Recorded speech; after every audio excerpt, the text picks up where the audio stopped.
Hello, and starting at a time of 4 hours and 12 minutes, I've decided to do something I believe to be absolutely crazy.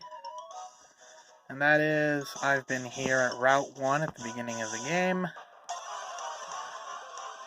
and I've decided to train up one of my Pokemon, the starter Poplio Bwark, all the way up to the part where he's going to evolve. One more battle. He's level 16. One quick battle here, and he should be 17.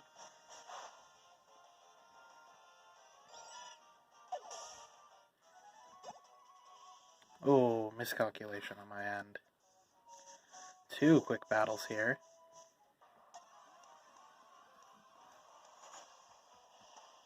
I haven't completed my entire goal, which was seeing exactly how early they programmed the starter to be evolved in pre-programmed cutscenes. If I remember correctly, my first playthrough, Primarina was in certain cutscenes, but of course I didn't have Primarina until about the second island.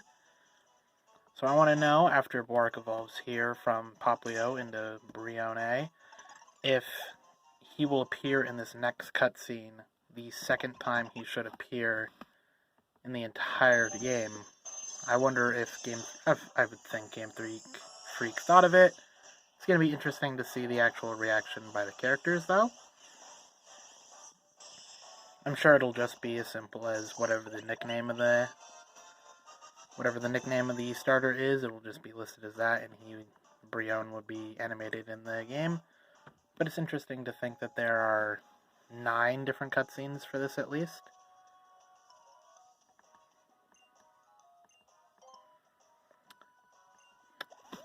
Feel so bad for how he's gonna be absolutely demolished in his first trainer battle. Not something you want to have as your reputation. It's what he gets for being late to picking his starter, though. Should have been there getting attacked by that young goose like I was.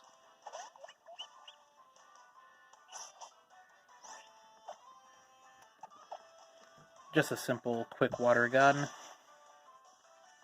And there goes Mr. Litten. It was a close and hard-fought battle, how. Definitely one I will remember. Brionne was listed there, which is only a line of text. I may be wrong. I thought I thought Poplio was in this cutscene, but maybe that's only later here in Icky Town.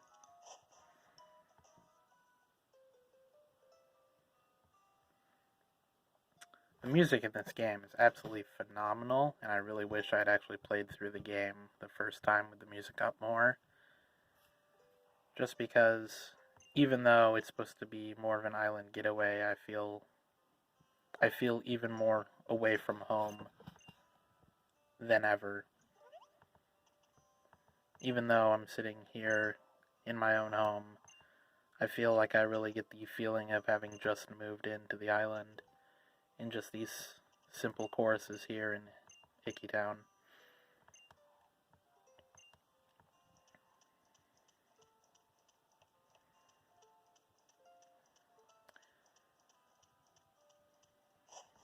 After quickly walking up here, we'll see the cutscene where Lily gets attacked by the Spearow. I will, of course, be there to save her because I have a quite over-leveled Brionne. My pronunciation will not even be anywhere close to consistent. Just because Gen 7 is probably the gen I'm the least familiar with.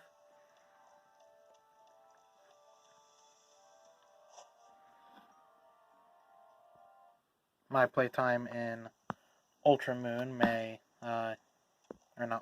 Ultra Sun may deceive that, however, that notion.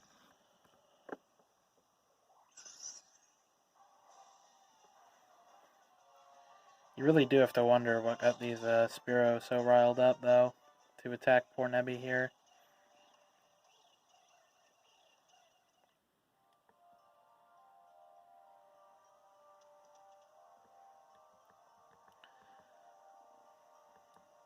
While I do think that Gen 7 has some of the best music in the game, I also do believe that it is the worst game to start off, just because even though I spent 4 hours on the first route before the first rival battle, I feel like you spend 4 hours on the first route anyway, just going through these cutscenes.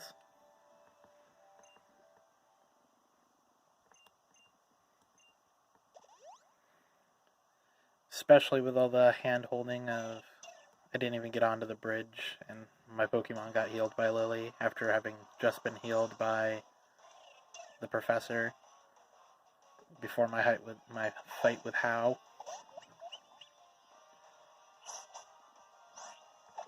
Another quick battle. Hopefully I win this one. Really thought a crit would be the difference between us there.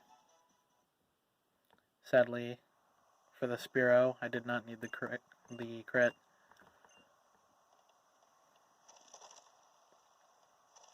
I do think that this is one of the most interesting ways a non-cover legendary has been introduced into the game. Being saved by the non-cover legendary is definitely an interesting thought, mostly reserved for side series games. Seeing Tapu Koko here swoop in to save us falling off the bridge is certainly an interesting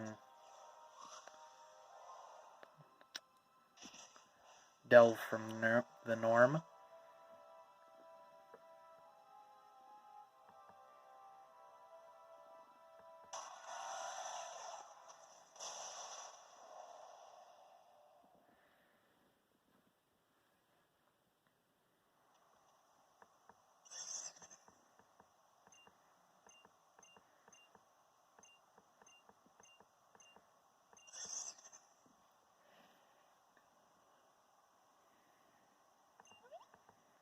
Well, it's certainly a great story the first time through.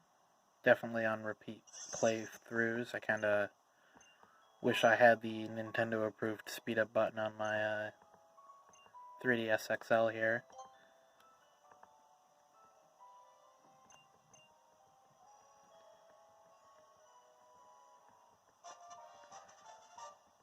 The Sparkling Stone, Z move's probably my least favorite gimmick.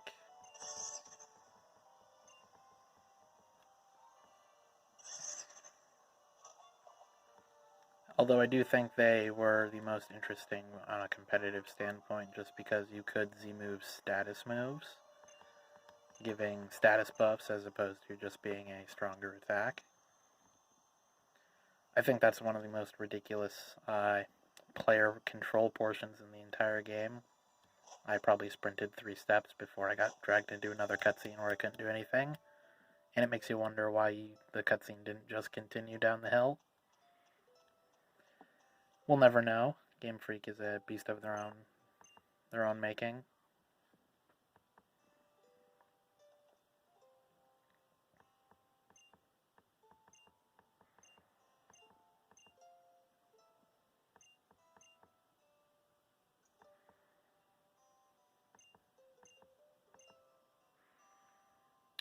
Once again, I feel like the Icky Town theme is a very well encapsulating theme for the player character who has recently moved from the Kanto region to Alola to feel just completely awestruck yet homestruck.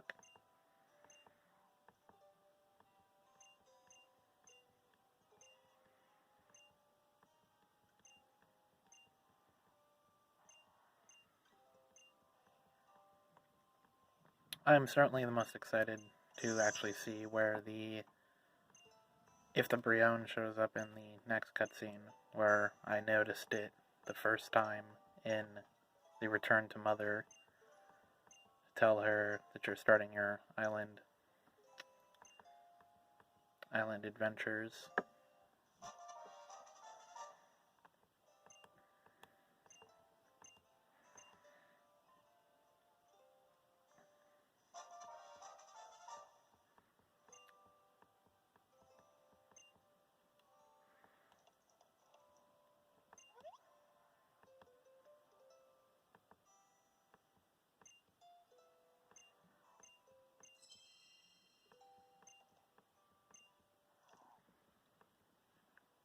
I do think these beginning cutscenes definitely do add a large sense of world building to the game. However, world building is not entirely something you look for in a Pokemon game, especially something as front forward as stopping you from just receiving Pokeballs. You'd feel like you'd see the player character get at least the 5 Pokeballs before we'd get stuck in this long of a cutscene.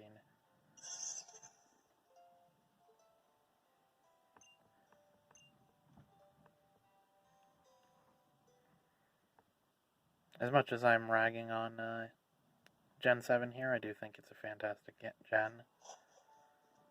And, ooh, we do see Brionne here in the home. I'd assume it would be the same for Primarina or any of the other evolved starters, but this one definitely did not come out to me right on Route 1. Well, I guess it did, but it didn't save me on Route 1, not this one. This one was a beast of my own making.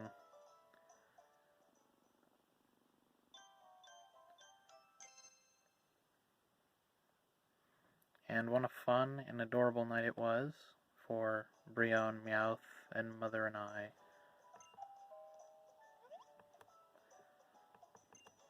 I do wonder, just because I don't have much experience with it personally, if randomizing the starters does anything, or if it just chooses what your non-randomized starter would have been for it. However, I would assume Game Freak wouldn't program over 800 Pokemon to be in those cutscenes. I'd assume they'd only do the 9, just because there's no way to get any other than the 9 in that cutscene there. Heck, you can't even not have one of those 9. You can't even access a PC to release him, so it was certainly an interesting video trying to get one in like this, and I feel like I spent the 4 hours and 24 minutes wisely.